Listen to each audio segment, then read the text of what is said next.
आइए बच्चों, आज हम लोग 2010 के विज्ञान पेपर को देखते हैं। जैसा कि आप 51 नंबर प्रश्न को देख रहे हैं, लोलक का आवर्तकाल निर्भर करता है।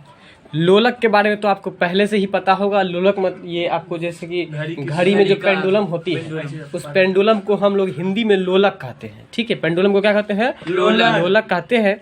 और इस लोलक का जो आवर्तकाल है, आवर्तकाल मतलब आने और जाने में जो समय लगता है, आने और जाने, पेंडुलम जो हिलता है उसको हिलने में, ऐसे जाने में और ऐसे जाने में, जैसे झूला को अगर ऐसे झूलते हैं हम लोग तो ऐसे जाते हैं और ऐसे आते हैं, तो झूलने में जो समय लगता है उसी को आवर्तकाल कहा जाता है। अंग्रेजी में उसको टी से सूचित करते हैं, टाइम पीरियड उसको बोला जाता है। ठीक है, तो याद रखिएगा कि लोलक तो समझ में आ गया। तो लोलक का जो आवर्तकाल होता है वो किस पर निर्भर करता है? ठीक है, तो लोलक का आवर्तकाल जो है वो आपको उस स्थान के जी के मान पर, तो जी का मतलब तो समझते ही हैं आप लोग, जी का मतलब गुरुत्वीय त्वरण होता है। तो कोई भी लोलक का जो आवर्तकाल निर्भर करेगा, ध्यान दीजिएगा आप लोग प्रश्न पर, कि किसी भी लोलक का जो आवर्तकाल निर्भर करेगा, धरती से एक गुरुत्वीय त्वरण लग रहा है, तो जहाँ पर ज़्यादा गुरुत्वीय त्वरण मतलब जिस पावर ज़्यादा पावर से खींचेगा तो ज़्यादा जोर से हिलने डुलने देगा कि कम जोर से हिलने डुलने देगा? आप चोर को जोर से पकड़िएगा तो चोर भाग नहीं पाएगा जल्दी। वही बात है कि जहाँ पर गुरुत्वाकर्षण बल ज्यादा होगा वहाँ पर आवर्तकाल जो होगा उसका जो समय है वो ज्यादा होगा। जहाँ पर आपको गुरुत्व बल जहाँ पर कम होगा, है ना, ये स्थान पर निर्भर करता है। यानी कि आवर्तकाल जो है वो किस पर निर्भर करता है? स्थान के जी के मान पर, स्थान के जी के मान पर। प्रश्न को देकर क्या आप लोग बोलेंगे? तो लोलक का आवर्तकाल जो निर्भर करता है वो किस पर निर्भर करता है? स्थान के जी के मान पर। बिल्कुल। तो लोलक का आवर्तकाल ऐसे पढ़ेंगे आप लोग, प्रश्न को देखेंगे, लोलक का आवर्तकाल उस स्थान के जी के मान पर निर्भर करता है। बोलिए इसको। लोलक का आवर्तकाल उस स्थान के जी के मान पर निर्भर करता है। ठीक है, और ये स्मॉल जी का मतलब भी आप लोग जानते हैं क्या होता है? गुरुत्वीय त्वरण होता है। ठीक है, चलते हैं अगले प्रश्न पर। अगला प्रश्न है आपका, घरों में जो प्रयुक्त होती है धारा, धारा मतलब होता है करंट। ठीक है, आप जो अपने घर में यूज़ करते हैं बिजली, तो वो जो बिजली यूज़ करते हैं वो कौन सा रहता है आपको? प्रतिवर्ती धारा। एसी रहता है कि डीसी रहता है?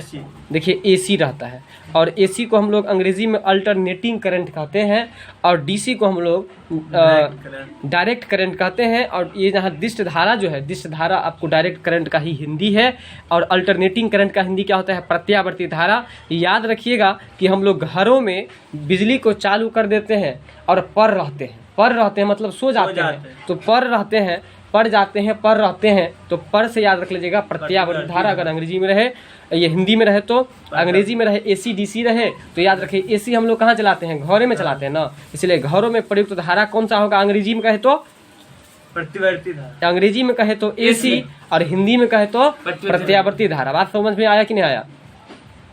तो घरों में जो प्रयुक्त होती धारा वो कौन सी धारा होती है?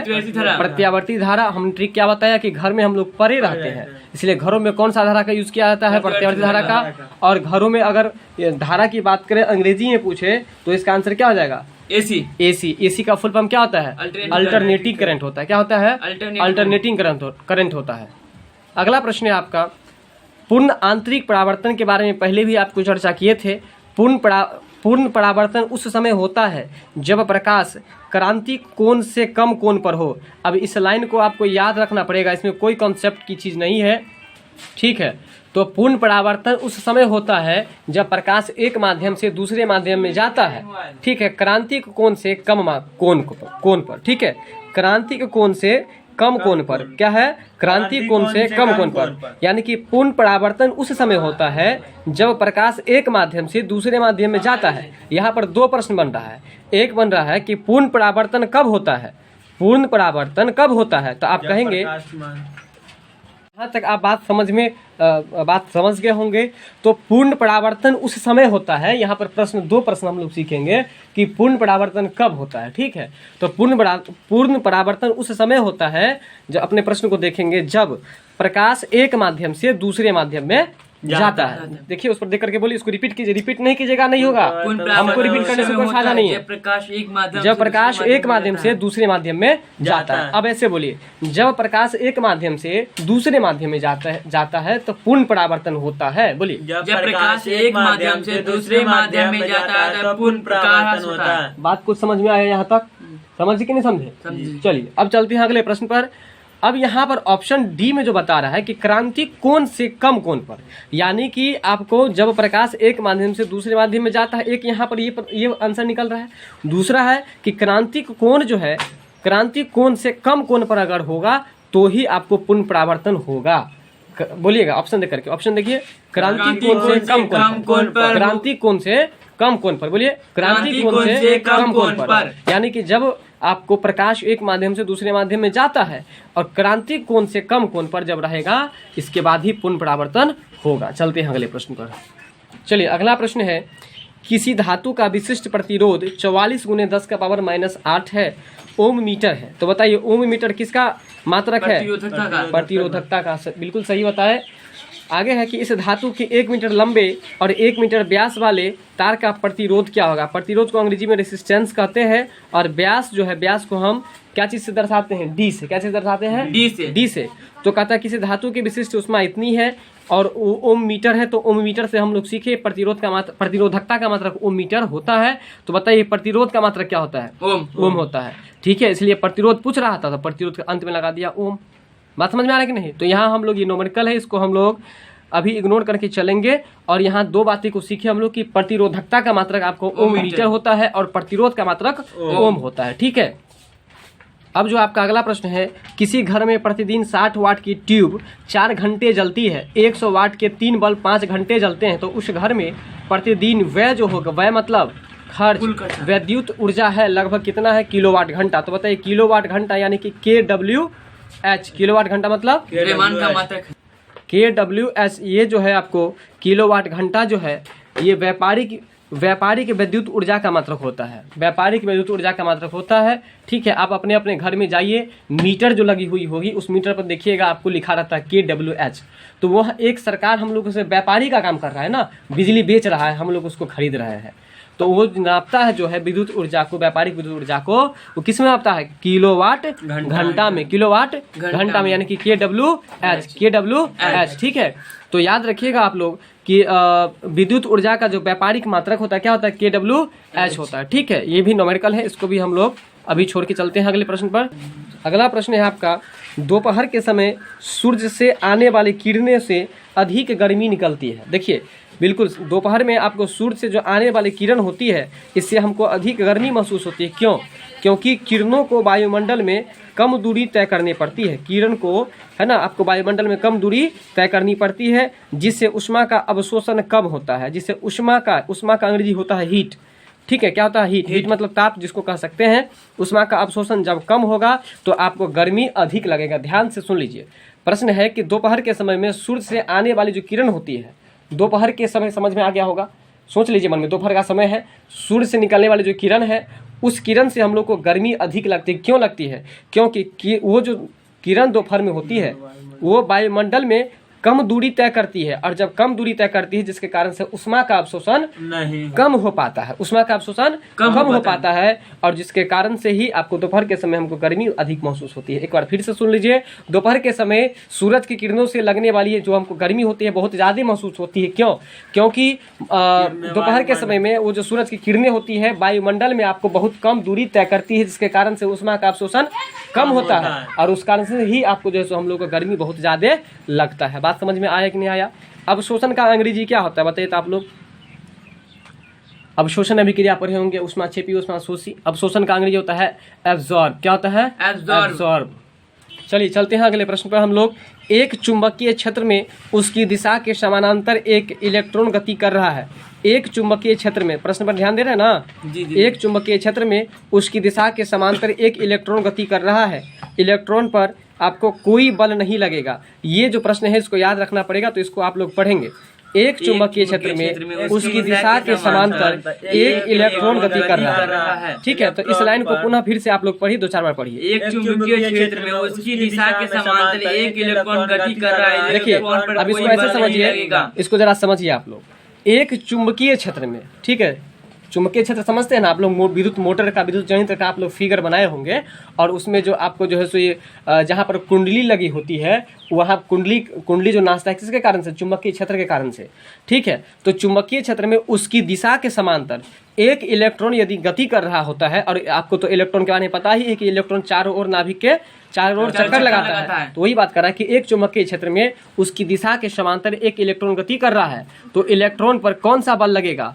तो बोलेगा कि कोई भी बल नहीं लगेगा, कोई भी बल नहीं लगेगा। एक बार फिर से समझिए, प्रश्न पर ध्यान दीजिए।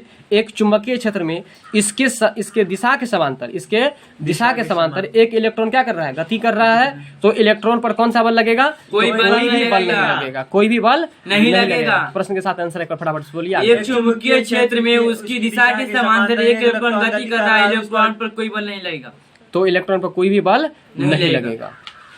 अगला प्रश्न है, बांध की दीवारें नीचे से बहुत मोटी है। ध्यान दीजिए, बांध समझते हैं ना आप लोग, मछली उछली मारे हैं कि नहीं आप लोग? बांध बनाते हैं, मछली मारते हैं, तो बांध की दीवारें नीचे से क्या है? बहुत मोटी है। तो इस मछली वाला बांध की बात नहीं बता रहे हैं, पुल सब का बांध होता है ना, जैसे हीराकुंड बांध है, कहाँ है? उड़ीसा में है। किस नदी पर है? महानदी पर है। तो नीचे से पुल सबको देखेगा कि नीचे का दीवार बहुत चौड़ा होता है।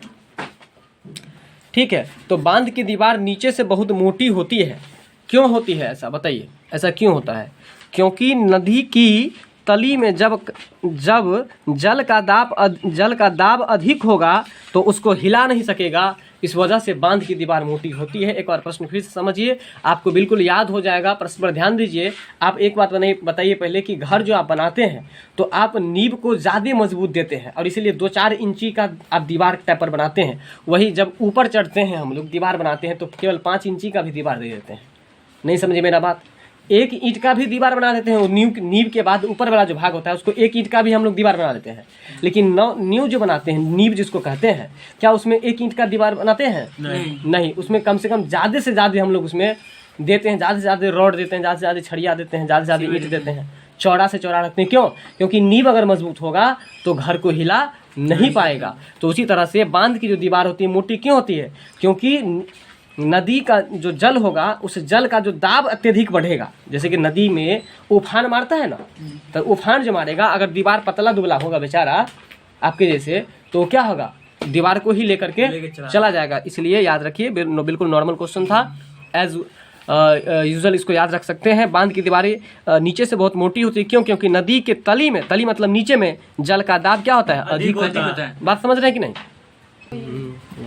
एक उत्तल दर्पण की बात हो रही है। ध्यान दीजिए, किसकी बात हो रही है? उत्तल दर्पण की बात हो रही है। और उत्तल दर्पण में आपको जो बताइए कि किसी वस्तु का प्रतिबिंब कैसा बनता है? छोटा। हाँ बिल्कुल, वास्तविक बनता है, उल्टा बनता है और छोटा भी बनता है ना।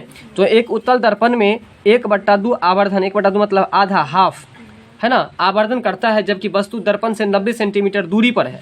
वस्तु दर्पण से कितना दूरी पर है? 90 सेंटीमीटर दूरी पर है। यदि प्रतिबिंब की माप जो है वस्तु से, प्रश्न पर ध्यान दीजिए, 1/3 हो, ठीक है, तो ध्रुव से वह दूरी जहां वस्तु रखनी चाहिए वो कितना मीटर होगा? तो 1.8 मीटर होगा।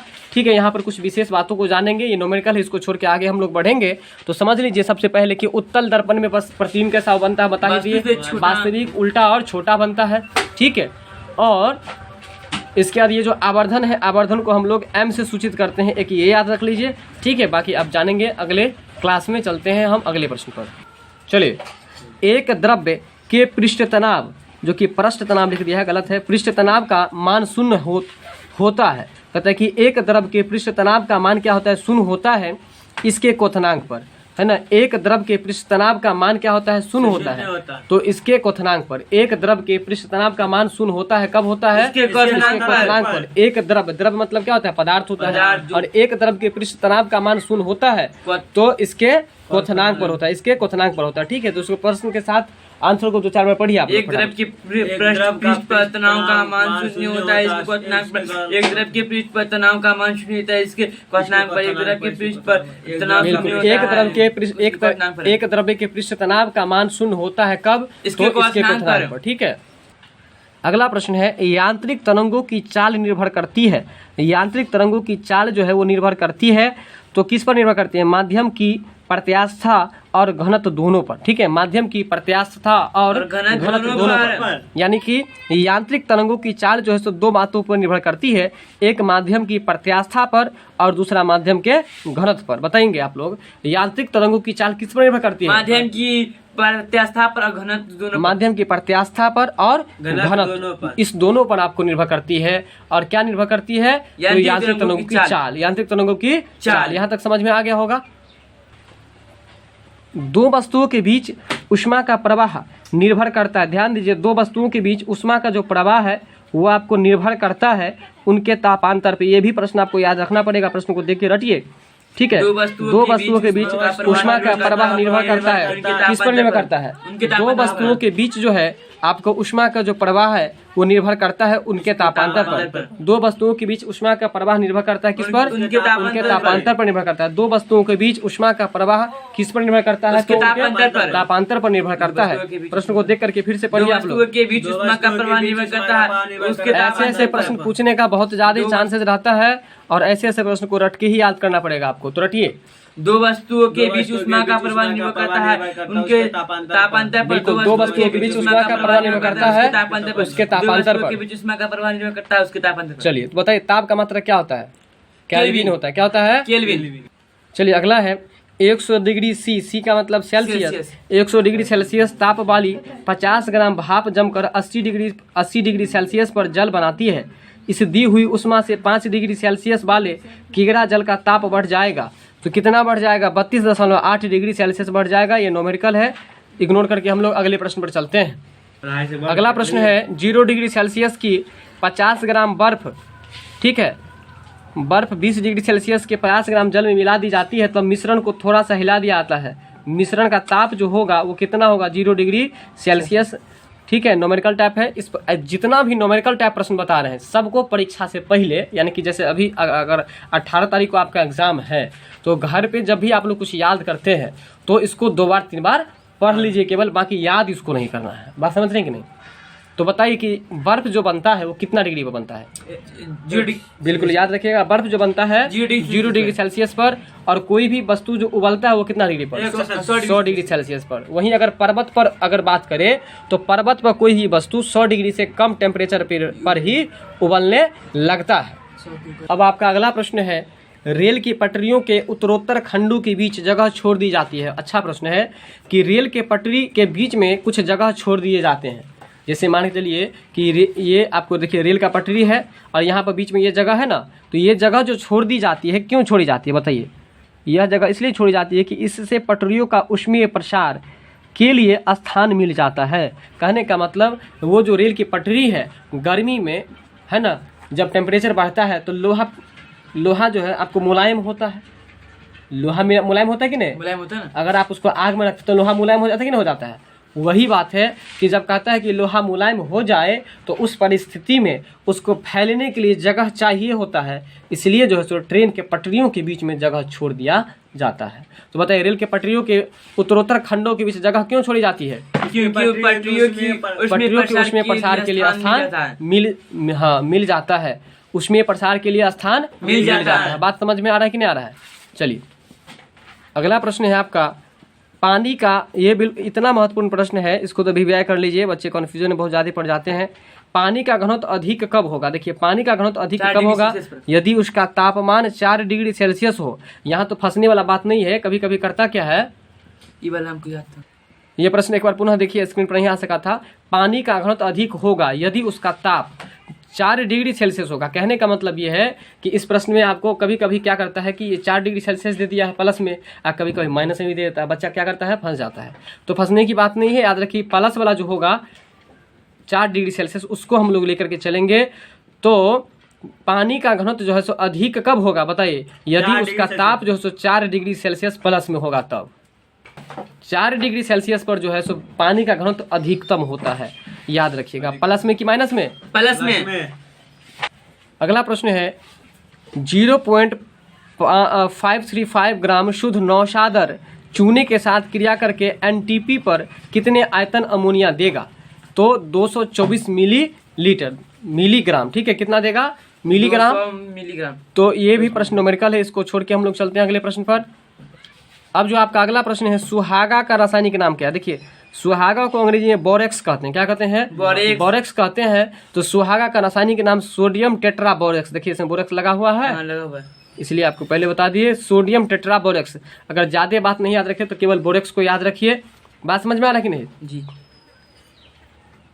सुहागा का रासायनिक नाम क्या है? तो सोडियम टेट्रा बोरेक्स है। Sodium tetra borax. सुहागा का रासायनिक नाम क्या है? सोडियम टेट्रा बोरेक्स है। सुहागा का रासायनिक नाम क्या है? Sodium tetra borax. Sodium tetra borax है। बात समझ रहे हैं? तो इसको याद रखिएगा। निम्न में से नवीकरणीय स्रोत कहता है कौन नहीं है? तो देखिए, यूरेनियम 235 जो है वो नवीकरणीय नहीं है, क्योंकि इसका यूज यदि एक बार हम लोग कर लेंगे तो दोबारा यूज नहीं कर सकते हैं। वहीं सौर ऊर्जा को हम एक बार के बाद दोबारा भी यूज कर सकते हैं। जल को एक के बाद दोबारा भी कर सकते हैं। वायु को तो हमेशा हम लोग करते ही हैं। तो नवीकरणीय स्रोत कौन नहीं है? यूरेनियम 235 नहीं है। तो कौन है बताइए, कौन है? तो सौर ऊर्जा है, वायु शक्ति है और जल शक्ति है। अगर नहीं याद रहे तो सौर, वायु और जल, ये तीन बात को याद रखिएगा। और नवीकरणीय का मतलब तो जानते ही है, जिसका यूज आप बार बार करेंगे फिर भी वो खत्म नहीं होगा, उसे ही हम लोग नवीकरणीय स्रोत कहते हैं। अगला प्रश्न है, क्रोमियम का परमाणु क्रमांक 24 है। ध्यान रखिए, क्रोमियम का परमाणु क्रमांक कितना है? 24 है। तो आपको जो है सो इसका इलेक्ट्रॉनिक विन्यास क्या होगा बताइए? तो इसका इलेक्ट्रॉनिक विन्यास होगा 2 8 13 1। बोलिए 2 8 13 1 है ना। क्रोमियम का परमाणु क्रमांक कितना है? 24 है। प्रश्न पढ़िए आप लोग। क्रोमियम का परमाणु क्रमांक 24 है, उसका इलेक्ट्रॉनिक विन्यास क्या होगा? बिल्कुल, क्रोमियम का परमाणु क्रमांक 24 है, तो इसका इलेक्ट्रॉनिक विन्यास जो हो जाएगा 2 8 13 1 हो जाएगा। क्या हो जाएगा? 2 8 13 1। 2 8 13 1 हो जाएगा। क्या हो जाएगा? 2 8 13 1। 2 8 का जो अगला प्रश्न है, एक रेडियो एक्टिव, तो बताइए रेडियो एक्टिविटी का खोज किसने किया था? Madam Curie. मैडम क्यूरी ने किया था। ठीक है, तो रेडियो एक्टिव नाभिक की अर्ध आयु, ठीक है, अर्ध आयु 44 दिन है। एक रेडियो एक्टिव नाभिक की अर्ध आयु कितनी है? 44 दिन है। इस नाभिक का 1 ग्राम कितने दिन में कम होकर के 125 मिलीग्राम रह जाएगा? तो 132 दिन में ये आपको 125 मिलीग्राम रह जाएगा। ये नोमेरिकल टाइप है, इसको हम लोग छोड़ के अगले प्रश्न पे चलते हैं। अब प्रश्न उठ रहा होगा मन में कि सर नोमेरिकल आता है तो सर जी बताते नहीं है। देखिए, इसके पीछे रीज़न ये है कि नोमेरिकल यदि पढ़ाने लगे तो वक्त उतना है नहीं, और जिससे एग्ज़ाम अगर निकालना मुश्किल हो उसके पीछे हम क्यों जाए। इसलिए एग्ज़ाम निकालिए, जो प्रश्न एकदम सेम टू सेम पूछेगा उस सब पर ध्यान दीजिए। इसलिए नोमेरिकल को इग्नोर कर रहे हैं हम। समय रहेगा तो फिर आप लोग अच्छे से पढ़ेंगे। चलते हैं अगले प्रश्न पर। चलिए, प्रयोगशाला की बात करते हैं। प्रयोगशाला का अंग्रेजी क्या होता है बताइए? लेबोरेटरी। क्या होता है? लेबोरेटरी होता है। तो प्रयोगशाला में नाभिकीय संलयन, नाभिकीय संलयन से कुछ याद आया? बिल्कुल, सूरज में जो ऊर्जा है वो नाभिकीय संलयन विधि के द्वारा जो है उत्पन्न होती है। ठीक है, तो प्रयोगशाला में नाभिकीय संलयन विधि प्रयोग नहीं की जाती है। ध्यान दीजिए, प्रयोगशाला में नाभिकीय संलयन विधि प्रयोग की जाती है कि नहीं की जाती है? नहीं की जाती। क्यों नहीं की जाती है? क्योंकि अत्यधिक ताप की आवश्यकता होती है। इसलिए तो सूरज में नाभिकीय संलयन कहा था, क्योंकि वहाँ पर ताप बहुत ज़्यादा होता है ना। ठीक है, सबसे पहले सूरज को पकड़ने के लिए सूरज के पास किसको भेजा गया था? मंकी को। मंकी रास्ते में ही जल के राख हो गया। तो प्रयोगशाला में आपको जो है नाभिकीय संलयन विधि का प्रयोग नहीं की जाती है। क्यों? क्योंकि अत्यधिक ताप की आवश्यकता होती है। क्योंकि अत्यधिक ताप की आवश्यकता होती है। बताइए, प्रयोगशाला में नाभिकीय संलयन की विधि का प्रयोग क्यों नहीं की जाती है? अत्यधिक ताप की आवश्यकता। क्योंकि नाभिकीय संलयन में अत्यधिक ताप की आवश्यकता होती है, जो कि आपको प्रयोगशाला में, लेबोरेटरी में संभव नहीं हो सकता है। इसलिए आपको जो सो नाभिकीय संलयन विधि का प्रयोग नहीं किया जाता। कहाँ पर नहीं किया जाता है? प्रयोगशाला में। प्रयोगशाला का अंग्रेजी क्या होता है? लेबोरेटरी होता है। क्या होता है? लेबोरेटरी। अगला है, दूध को देर तक फटने से रोकने के लिए, अगर आप चाहते हैं कि आपका दूध जल्दी से नहीं फटे, देर तक नहीं फटे, तो उसमें आप क्या मिला दीजिएगा बताइए? यदि आप उसमें बेकिंग सोडा मिला देंगे, यानी कि खाने वाला सोडा मिला देंगे, तो वह दूध जो है आपको नहीं फटेगा। ध्यान दीजिए फिर से कि दूध को देर तक अगर फटना नहीं देना चाहते हैं तो आप उसमें क्या मिला दीजिएगा? तो बेकिंग सोडा, जिसको मीठा सोडा के नाम से भी जाना जाता है और खाने वाला सोडा के नाम से भी जाना जाता है। तो बताइए, दूध को देर तक नहीं फटने के लिए क्या मिलाइएगा? Baking soda. Baking soda. इसमें थोड़ा सा गलत है, इसमें डबल पाई कर दीजिए, बेकिंग हो जाएगा। ठीक है, बेकिंग सोडा। बात समझ में आ गया? अगला है, द्रव्य के द्रव्यमान, द्रव्यमान को अंग्रेजी में मास कहते हैं, इसलिए मास को शॉर्ट में हम लोग m से दर्शाते हैं। c है ना, ये प्रकाश का वेग है।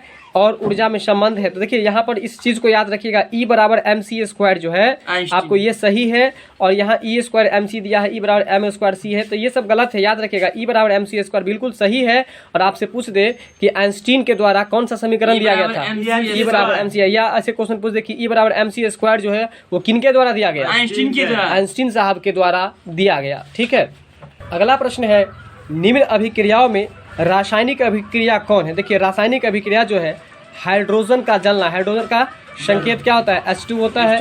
H2 को यदि जलाएंगे, हाइड्रोजन को जलाएंगे, तो वो कौन सी अभिक्रिया है, रासायनिक अभिक्रिया है। और बिल्कुल याद रखना आसान है, हम लोग ऑक्सीजन हाइड्रोजन के बारे में किस विषय में पढ़ते हैं, रसायन में। इसलिए याद रखिए कि हाइड्रोजन का जलना कौन सा अभिक्रिया है, रासायनिक अभिक्रिया। कौन सा अभिक्रिया है, रासायनिक अभिक्रिया।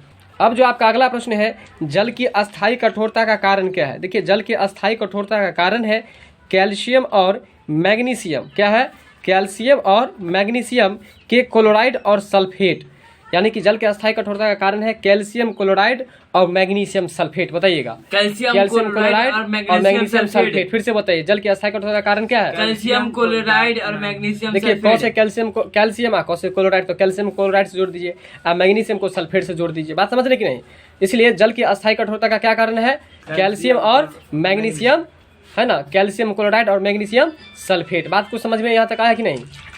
चलिए अब अगला, ये जो 76 नंबर प्रश्न इसको छोड़ दिए थे बाय मिस्टेक। तो एसिटिलीन के बहुलीकरण पर आपको प्राप्त होता है, ध्यान रखिए, एसिटिलीन के बहुलीकरण पर क्या प्राप्त होता है, बेंजीन। एसिटिलीन के बहुलीकरण पर क्या प्राप्त होता है, बेंजीन प्राप्त होता है। बताइए बेंजीन का सूत्र बताइए, C6H6 होता है। तो एसिटिलीन के बहुलीकरण से क्या प्राप्त होता है, बताइए, बेंजीन प्राप्त होता है। आपका क्लोरीन रंगीन फूलों को रंगहीन कर देती है। तो यहाँ से दो प्रश्न सीखिए कि फूलों के रंग को उड़ाने में किसका काम आता है, क्लोरीन का। ये पहले पढ़े थे कि नहीं, पहले आप लोग ये बताइए। क्लोरीन का उपयोग आपको जल के कीटाणु को मारने में भी किया आता है। ठीक है, क्लोरीन का उपयोग आपको रंगीन फूलों के रंग को उतारने में किया आता है। ठीक है, तो यहाँ पर है कि क्लोरीन जो है रंगीन फूलों को रंगीन कर देती है, किस क्रिया के द्वारा, ऑक्सीकरण क्रिया के द्वारा। किसके द्वारा, ऑक्सीकरण क्रिया के द्वारा। देखिए यहाँ पर आपको क्लोरीन में रन नजर आ रहा है, रीन नजर आ रहा है, तो रीन रन इसमें नजर, रीन तो रन यानी कि क्लोरीन तो ऑक्सीकरण, दोनों में यहाँ पर रीन है तो यहाँ पर रन है। ठीक है, कि बात समझ रहे कि नहीं। इसलिए याद रखिएगा कि फूलों के रंग को जो उड़ा देता है किसके द्वारा, ऑक्सीकरण की क्रिया के द्वारा। किसके द्वारा, ऑक्सीकरण के द्वारा, क्रिया के द्वारा। ठीक है, चलिए अगला प्रश्न है, नगर में पीने के जल को शुद्ध करने के लिए, जस्ट अभी बताए थे कि नगर में पीने के जल को शुद्ध करने के लिए, जल के कीटाणु को मारने के लिए किसका यूज किया जाता है, जस्ट क्लोरीन का। भाई क्लोरीन का नहीं बताया है, वो प्रश्न यहाँ पर आ गया। नगर में पीने के जल को शुद्ध करने के लिए कौन सा कीटनाशक पदार्थ का प्रयोग किया जाता है। तो यहाँ पर आंसर आप देख रहे हैं, व्यंजक चूर्ण और, है ना, क्लोरीन जल लिखा हुआ कि नहीं। और व्यंजक चूर्ण का सूत्र क्या होता है, CaO Cl2। तो वही जो व्यंजक चूर्ण है उसमें भी Cl2 है ना, तो Cl मतलब क्या हुआ, क्लोरीन हुआ। इसलिए याद रखिए कि पानी के कीटनाशक, पानी के कीट को मारने के लिए किसका प्रयोग किया जाता है, क्लोरीन का। और एक नया फिर हम लोग पढ़ लिए, व्यंजक चूर्ण। तो व्यंजक चूर्ण और क्लोरीन बात बराबर ही है, क्लोरीन जल या उसको व्यंजक चूर्ण कहिए, बात बराबर है। ठीक है, तो बताइए नगर के जल हो या कहीं शहर का जल हो या गांव का जल हो, कोई भी जल है, उसके कीट को मारने के लिए किसका प्रयोग करेंगे, व्यंजक चूर्ण अर्थात क्लोरीन जल का। प्रश्न है, आवर्त सारणी। बताइए आवर्त सारणी का खोज किसने किया था, मेंडलीफ ने किया था। अब अगर आधुनिक आवर्त सारणी पूछ दे तो मोस्टली इसका आंसर हो जाएगा। और ये आवर्त सारणी के बारे में पूछा गया था, इन लोगों का जो एग्जाम हुआ था कि किसने खोज किया। आवर्त सारणी में परमाणु क्रमांक की वृद्धि क्रम में धन विद्युत प्रकृति घटती है। आवर्त सारणी में परमाणु क्रमांक के वृद्धि क्रम में घन है, घन दिख रहा है लेकिन धन होना चाहिए। क्या होना चाहिए, घन। यहाँ याद रखिए, यहाँ पे इसको धन कर दीजिएगा। धन विद्युत प्रकृति घटती है। आवर्त सारणी में परमाणु क्रमांक के वृद्धि क्रम में धन विद्युत प्रकृति क्या होती है, घटती है। और 80 नंबर जो प्रश्न है इसको विव्या करके चलिए और इसको आप लोग रट करके याद कीजिएगा। एलपीजी का अवयव कौन नहीं है। देखिए सबसे पहले एलपीजी के बारे में कुछ समझते हैं। एलपीजी का फुल फॉर्म होता है लिक्विफाइड पेट्रोलियम गैस। क्या होता है, लिक्विफाइड पेट्रोलियम गैस। अब कहता है इसका अवयव कौन नहीं है, यानी कि इसका एलिमेंट कौन नहीं है। तो इसका आपको मीथेन नहीं है, जबकि ब्यूटेन है ना, एथेन है और प्रोपेन है। तो बताइए कौन कौन सा है, मीथेन नहीं है, है ना, मीथेन को छोड़ करके एथेन है, प्रोपेन है और ब्यूटेन है। बोलिए मीथेन छोड़ के आपको एथेन, प्रोपेन और ब्यूटेन। एलपीजी का अवयव कौन है? Methane, propane, ethane. देखिए फिर आप लोग गलत करते हैं, सीरियल से ऐसे होता है ना, मीथेन, एथेन, प्रोपेन, ब्यूटेन, तो आप मीथेन को छोड़ दीजिए, बाकी निकाल लीजिए। तो एथेन, प्रोपेन, ब्यूटेन ये तीनों है और मीथेन नहीं है। बात समझ में आया कि नहीं? अगला है किसी तत्व की संयोजकता और तुल्यांकी भार का गुणनफल बराबर उसके परमाणु भार होते हैं। ध्यान दीजिए, ये भी प्रश्न याद करने वाला है। 82 नंबर जो प्रश्न है, किसी तत्व का संयोजकता, किसी तत्व की संयोजकता और उसका तुल्यांकी भार का गुणनफल। ध्यान दीजिए, किसी तत्व की संयोजकता और उसके तुल्यांकी भार का गुणनफल जो होता है वो किसके बराबर होता है? परमाणु भार के बराबर होता है। किसके बराबर होता है? परमाणु भार के बराबर होता प्रश्न के है। साथ आंसर पढ़िए।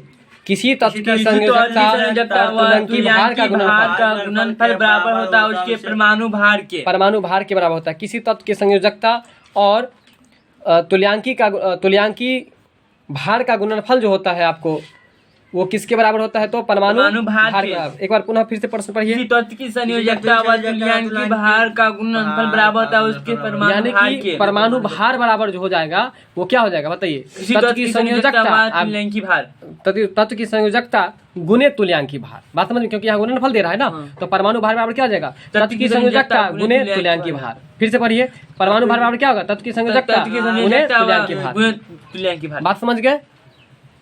अब आपका ये जो प्रश्न है 83 नंबर, ये न्यूमेरिकल टाइप है। एक गैस हाइड्रोजन 1/5 गुना दर से विसरित होती है तो गैस का अनुभार क्या होगा? ये न्यूमेरिकल है, इसको छोड़ के हम लोग अगले प्रश्न पर चलते हैं।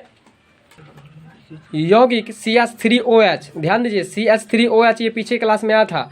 CH3OH का IUPAC नाम पूछ रहा है, क्या होगा? मेथेनॉल होगा। क्या होगा? और इसको MVVI भी कर लीजिएगा आप लोग, मोस्ट VVI, ठीक है ना। यौगिक CH3OH का IUPAC नाम क्या होगा? मेथेनॉल हो जाएगा। तो बताइए मेथेनॉल का क्या होगा? CH3OH। तो CH3OH का IUPAC नाम क्या होगा बताइए? मेथेनॉल हो जाएगा। क्या हो जाएगा? मेथेनॉल। अब आपका अगला प्रश्न है, एक गैसीय मिश्रण में ऑक्सीजन और नाइट्रोजन का भारात्मक अनुपात 1:4 है तो इनके अणुओं का अनुपात क्या होगा? ठीक है, ये भी आपको न्यूमेरिकल है, इसको हम लोग छोड़ के चलते हैं। तो बताइए ऑक्सीजन के बारे में कुछ जानकारी लेते हैं। हमारे वातावरण में ऑक्सीजन कितना % है? 5%। और नाइट्रोजन कितना % था? 78% है। ठीक है, तो यहाँ पर याद रखिएगा आपको जो है ऑक्सीजन जो है उसका संकेत क्या होता है? O2 होता है और नाइट्रोजन का संकेत क्या होता है? N2 होता है। ठीक है, अब अगला प्रश्न है आपका, झाग प्लवन विधि का प्रयोग जो किया जाता है, झाग प्लवन विधि का जो प्रयोग किया जाता है आपको अयस्कों के सांद्रण में। ये प्रश्न पढ़े होंगे, सल्फाइड अयस्कों का सांद्रण किस तरह से किया जाता है? फेन प्लवन विधि से। तो वही बात है, फेन मतलब झागे ना होता है जी, तो इसलिए याद रखिए कि झाग प्लवन विधि का प्रयोग कहाँ किया जाता है? अयस्कों के सांद्रण में। ये पहले 10वीं क्लास में आप लोग बहुत अच्छा से पढ़े होंगे, फिगर ही बनाए होंगे, एक नाद में है ना पाइन का तेल डाले होंगे, उसमें फिर वायु चूसक पंप से हवा निकाल दिए होंगे, बहुत सारी बात होते हैं। तो याद रखिएगा कि झाग प्लवन विधि का प्रयोग कहाँ पर किया जाता है? अयस्कों के सांद्रण में। अगला प्रश्न है, धातुओं का वह गुण जिसके कारण धातुई चादर बनाई जाती है। ये पहले से पढ़े होंगे आप लोग, घात वर्ध्यता या कहीं कहीं अघात वर्ध्यता भी लिख देता है। ठीक है, धातु को पीट के चादर जैसे पतला बना दिया जाता है ना, वही बात करता है कि धातु का एक गुण जो जिसके कारण से धातु को चादर के जैसे बना देते हैं उसे क्या कहते हैं? उसे हम लोग घात वर्ध्यता कहते हैं। क्या कहते हैं? घात वर्ध्यता कहते हैं। ठीक है, क्योंकि उसमें बढ़ जाता है ना, चादर के जैसे बड़ा हो जाता है। ठीक है, चलिए अगला है, आपको निम्नलिखित में से इसको कट कर देंगे। इसको क्या करेंगे? कट कर देंगे। कौन सा यौगिक है जो अमोनिया का सूत्र क्या होता है? NH3। तो अमोनिया को शुष्क करने के लिए, किसको शुष्क करने के लिए? अमोनिया को शुष्क करने के लिए क्या उपयोग किया जाता है? तो बिना बुझा हुआ चूना। क्या उपयोग किया जाता है? बिना बुझा हुआ चूना। पढ़िए, कौन सा यौगिक है जो अमोनिया को शुष्क करने के लिए उपयोग किया जाता है? कौन सा यौगिक है जो आपको अमोनिया को शुष्क करने के लिए उपयोग किया जाता है? तो बिना बुझा चूना, है ना। कौन सा यौगिक है जो अमोनिया को शुष्क करने के लिए उपयोग किया जाता है? बिना बुझा हुआ चूना। मतलब समझ रहे हैं ना, बिना बुझा हुआ चूने का सूत्र क्या होता है? CaOH2। क्या होता है? CaOH2। ठीक है, तो अमोनिया को शुष्क करने के लिए किसका प्रयोग किया जाता है? बिना बुझा हुआ चूना का। अगला है क्लोरोफॉर्म। ये प्रश्न भी पहले पढ़े थे आप लोग कि क्लोरोफॉर्म है क्या है? तो यह एक निश्चेतक है। क्लोरोफॉर्म क्या है? एक निश्चेतक है। देखिए, क्लोरोफॉर्म अगर नहीं आते हैं तो ऐसे समझिए पोल्ट्री फॉर्म। और मुर्गा सब पोल्ट्री फॉर्म में एकदम निश्चिंत रूप से रहता है ना बेचारा सब, फिर अगले दिन कट जाता है बेचारा सब, नहीं। तो क्लोरोफॉर्म को याद रखिए पोल्ट्री फॉर्म से। तो बताइए क्लोरोफॉर्म है क्या है? निश्चेतक है। क्लोरोफॉर्म क्या है? निश्चेतक है। चलिए अगला प्रश्न है, एक उत्प्रेरक है ना, और उत्प्रेरक के बारे में पहले से आप लोग पता होंगे, जब दो व्यक्तियों के बीच में लड़ाई होता है तो उसमें पीन मारने वाले लोग होते हैं। तो पीन मारने वाले लोग क्या खुद झगड़ा में भाग लेते हैं? नहीं लेते। वही है उत्प्रेरक। उत्प्रेरक जो है रासायनिक अभिक्रिया की गति को बढ़ा देता है और कमा देता है, लेकिन खुद से भाग उसमें नहीं लेता है। याद रखिए, उत्प्रेरक क्या करता है? क्रिया की गति को कभी कम कर देता है तो कभी बढ़ा देता है, लेकिन उसमें भाग नहीं लेता है। तो देखिए यहाँ पर वही प्रश्न, सेम प्रश्न है कि एक उत्प्रेरक है ना, या एक को कट कर दीजिए, उत्प्रेरक क्रिया की गति को क्या करता है? कम कर देता है या अधिक कर देता है। मतलब कभी झगड़ा को बढ़ा दिया तो कभी झगड़ा को कम करवा दिया। कौन? उत्प्रेरक। और ये प्रश्न तो पहले से आप लोग पढ़े हैं। पीवीसी का फुल फॉर्म क्या होता है? Polyvinyl chloride. क्या होता है? Polyvinyl chloride. चलिए तालाब के बारे में समझते हैं। तालाब में तैरती हुई नाव, बहुत बड़ा पत्थर रखा था। कहता है कि तालाब में तैरती नाव में, मतलब नाव में क्या रखा था? बहुत बड़ा पत्थर। यदि पत्थर को नाव से उठाकर तालाब में गिरा दिया जाए तो तालाब में जल का जो तल होगा वो क्या होगा? नीचे गिर जाएगा। मतलब बात कुछ समझ में आया? ध्यान दीजिए, कहता है कि तालाब में जल का जो तल होगा वो आपको नीचे गिर जाएगा। कैसे गिर जाएगा भाई? क्योंकि नाव में पहले जो बड़ा सा पत्थर था उसका वजन ज़्यादा था, जब नीचे उसको हम गिरा देंगे। बात समझ में आ रहा है? चलिए, तो तालाब में तैरती नाव में बहुत बड़ा पत्थर रखा था और पत्थर को नाव में से उठा करके तालाब में गिरा दिए तो जल का तल क्या होगा? ऊपर उठेगा कि नीचे? नीचे गिर जाएगा। याद रखिएगा, ठीक है? क्योंकि यहाँ सिंगल पत्थर रहता तो ऊपर उठ जाता जल का तल, लेकिन यहाँ पर जल का तल ऊपर नहीं जाकर के नीचे हो जाएगा। क्यों? क्योंकि वहाँ नाव और पत्थर दोनों साथ है। ठीक है ना? बात समझ गए यहाँ तक? ये प्रश्न तो आपको पहले से पता है कि सूर्य अपनी विकिरण ऊर्जा, देखिए सूर्य की बात जब भी हो आप क्या दीजिएगा? नाभिकीय संलयन की विखंडन, क्या बोले? नाभिकीय संलयन दीजिएगा। इसलिए सूर्य अपनी विकिरण ऊर्जा द्वारा प्राप्त करता है, ऊर्जा जो प्राप्त करता है किस प्रक्रिया के द्वारा? नाभिकीय संलयन। वही बात शॉर्ट में लिख दिया आपको, नाभिकीय संलयन। ये प्रश्न तो पहले से भी आपको आता ही था। चलिए अगला है निकट दृष्टि दोष। ये बोलने से ही कुछ याद आया होगा। निकट दृष्टि दोष को हम लोग मायोपिया कहते हैं, ठीक है, और दूर दृष्टि दोष को हम लोग हाइपर मेट्रोपिया कहते हैं। तो निकट दृष्टि दोष को दूर करने के लिए आप किस तरह के लेंस का प्रयोग करेंगे? अवतल लेंस का प्रयोग करेंगे। ठीक है। अगला प्रश्न है, निम्नलिखित में से इसको कट कर देंगे, प्रकाश के किस रंग की तरंग दैर्घ्य सबसे अधिक होती है? बताइए, कल बताए थे लाल रंग की तरंग दैर्घ्य सबसे अधिक होती है। ठीक है, और सबसे कम किसकी होती है? बैगनी की। बहुत से बैगनी, बहुत से वर्ध विक्षेपण सबसे अधिक बैगनी का होगा, और तरंग दैर्घ्य सबसे ज्यादा किसका होगा? लाल का। अगला प्रश्न है, तृतीय वर्ग का उत्तोलक, 8वीं क्लास का प्रश्न है। उत्तोलक, तृतीय वर्ग का जो उत्तोलक है, कूड़ा ढोने की गाड़ी। ये तृतीय वर्ग का उत्तोलक है। याद रखिए, तृतीय वर्ग का उत्तोलक का उदाहरण बताइए। कूड़ा ढोने की गाड़ी। कूड़ा ढोने वाली गाड़ी। कूड़ा ढोने वाली गाड़ी जो है वो तृतीय वर्ग का क्या है? उत्तोलक है। क्या है? उत्तोलक है। अब आपका अगला प्रश्न है, यदि किसी पिंड की गतिज ऊर्जा 4 गुनी कर दी जाए, ये प्रश्न रट के याद करना पड़ेगा। यदि किसी पिंड की गतिज ऊर्जा 4 गुनी कर दी जाए तो इसका संवेग जो हो जाएगा वो क्या हो जाएगा? 2 गुना हो जाएगा। यदि किसी पिंड की गतिज ऊर्जा 4 गुनी कर दी जाए, इसको रटना पड़ेगा। रटिए आप। यदि किसी पिंड की गतिज ऊर्जा 4 गुनी कर दी जाए तो उसका संवेग 2 गुना हो जाएगा। है ना? यदि किसी पिंड की गतिज ऊर्जा 4 गुनी कर दी जाए तो संवेग क्या होगा? 2 गुना हो जाएगा। बात समझ रहे हैं? तो पता ही तो, बिना देखे हुए प्रश्न बोलिए तो। यदि किसी पिंड की गतिज ऊर्जा 4 गुनी कर दी जाए तो उसका संवेग 2 गुना हो जाएगा। यानी कि गतिज ऊर्जा होगा 4 गुना तो संवेग होगा उसका 2 गुना। अब है आपका बर्फ का, है ना, आयतन घनत्व जो है आपको ये कितना है? 0.9 है। जल में तैरते समय बर्फ की शिला को, जो बर्फ का जल है वो डुबा रहेगा। ठीक है, वो 9/10 भागे। न्यूमेरिकल प्रश्न है, इसको छोड़ के चलते हैं। तो पहले ये बता दीजिए कि बर्फ कितना डिग्री सेल्सियस पर बनता है? 0 डिग्री सेल्सियस पर। चलिए अब आपका अगला प्रश्न है, दो पिंडों के बीच गुरुत्वाकर्षण बल जो है वो निर्भर नहीं करता है। कहता है दो पिंडों के बीच गुरुत्वाकर्षण बल निर्भर नहीं करता है तो पिंडों के द्रव्यमान के योग पर, पिंडों के द्रव्यमान के योग पर। ये आज का जो भी, आज के क्लास में जो कुछ भी प्रश्न हम देख रहे हैं, अधिकतर प्रश्न आपको रटने वाला है। अगर नहीं रटिएगा तो ये प्रश्न सब आपको प्रश्न में, परीक्षा में सॉल्व नहीं हो पाएगा। इसलिए आप लोग को जो बोल देते हैं कि ये प्रश्न रटने वाला है उसको खूब रटिए। तो दो पिंडों के बीच गुरुत्वाकर्षण बल जो होता है वो निर्भर नहीं करता। किस पर नहीं करता? पिंडों के द्रव्यमान के योग पर। ये इस आंसर को, जो नहीं है उसको बस 1-2 बार पढ़ लीजिएगा, जो है उसको रट कर याद कर लीजिएगा। जैसे कि पिंडों के बीच की दूरी पर निर्भर करता है। दो पिंडों के बीच गुरुत्वाकर्षण बल जो है वो निर्भर करता है किस पर? तो पिंडों के बीच की दूरी पर, पिंडों के द्रव्यमान पर, पिंडों के गुरुत्वाकर्षण नियतांक पर। बताइए किस किस पर निर्भर करेगा? पिंडों के बीच की दूरी पर, पिंडों के द्रव्यमान पर और गुरुत्वाकर्षण नियतांक पर निर्भर करेगा। क्या निर्भर करेगा? दो पिंडों के बीच गुरुत्वाकर्षण। क्या निर्भर करेगा? दो पिंडों के बीच गुरुत्वाकर्षण बल। और आज का जो हमारा लास्ट प्रश्न है, 1 सेकंड लोलक को ऐसे ग्रह पर ले जाया जाए जहां गुरुत्वीय त्वरण, देखिए गुरुत्वीय त्वरण को अंग्रेजी में स्मॉल जी है, छोटा जी, तो याद रखिएगा मान पृथ्वी तल की अपेक्षा 1/9 है, वहां दोलन का आवर्तकाल क्या होगा? इसका आंसर जो हो जाएगा, ये आंसर हो जाएगा 6 सेकंड। क्या हो जाएगा? 6 सेकंड। ठीक है।